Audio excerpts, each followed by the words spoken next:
I'm a child of the space age. I was born during the height of the space race between the United States and the Soviet Union. It was a magical time when it seemed like every day there was some new neat rocket or airplane setting a record or making the headlines. And the toys, oh the toys!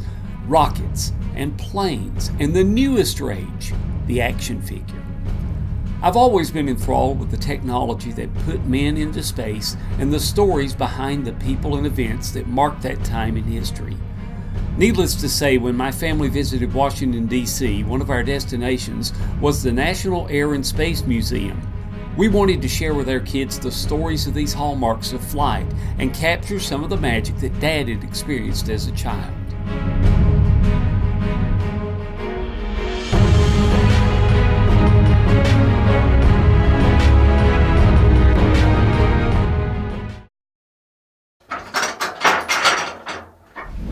And so there it is.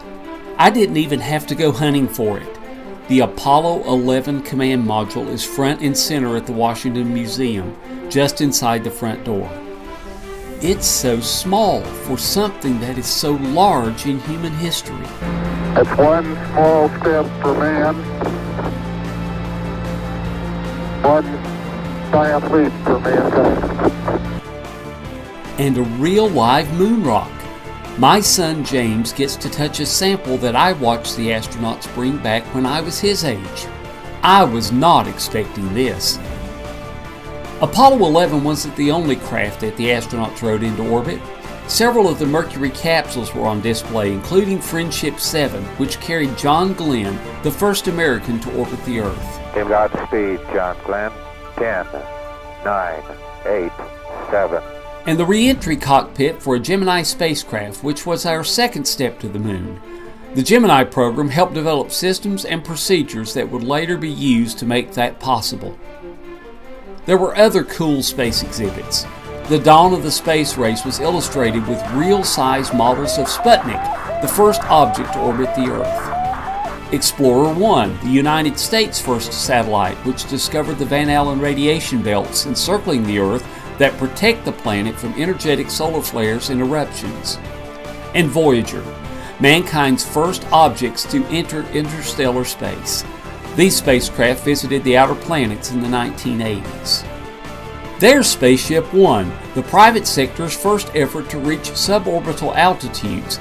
It's suspended from the museum's ceiling, and in the background hung another famous craft. The X-1 to me, was a pleasure to fly because, you weren't crammed or really crowded in doing test work. The glamorous Glennis Bell X-1 experimental rocket plane was the first manned craft to break the sound barrier on October 14, 1947. And nearby hung another pivotal aircraft, the Spirit of St. Louis. I'd seen a number of very interesting things as I flew over southern England, the south coast of Ireland and France. I'd only been gone from America for 2 days, a little less, and I wasn't in any hurry to get back. Charles Lindbergh completed his solo crossing of the Atlantic on May 21, 1927, flying 3,600 miles in 33 hours from Long Island, New York to Paris, France. Just around the corner from the Spirit of St. Louis is a darkened room containing the Wright Flyer 1, the Wright brothers' plane. These Ohio bicycle shop owners first flew on December 17, 1903 at Kitty Hawk, North Carolina. This was my oldest son's favorite part of the trip. Heading to Dulles Airport and the Hazy Center, there was so much to see. The Space Shuttle Enterprise was the featured orbiter at that time. The Enterprise never flew in space, but it was the first space shuttle to return to Earth. In 1976 and 77, NASA dropped the Enterprise from a specially modified Boeing 747 and tested the avionics of the craft as it landed. This information was vital in developing the landing procedures used by later space shuttles. The most impressive display at Dulles involved World War II era planes and flight stances suspended from the ceiling. Planes such as a Japanese Zero, a P-40 Warhawk, an F-4U Corsair, and several German planes were scattered throughout the exhibits. Looking at these planes and remembering reading about the millions of deaths that ones like them caused in 6 years of fighting was sobering. But that was nothing compared to the experience of coming face to face with the plane that dropped an atomic weapon in conflict at 8:16 a.m. on August 6, 1945. The world will note that the first atomic bomb was dropped on Hiroshima, a military base. We have used it in order to shorten the agony of war, in order to save the lives of thousands and thousands of young Americans. We shall continue to use it until we completely destroy Japan's power to make war.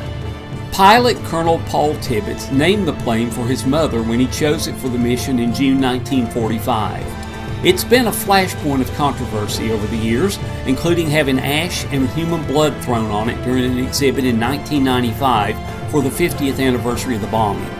It's only been put on permanent display at the Smithsonian since 2003. There are so many conflicting emotions here.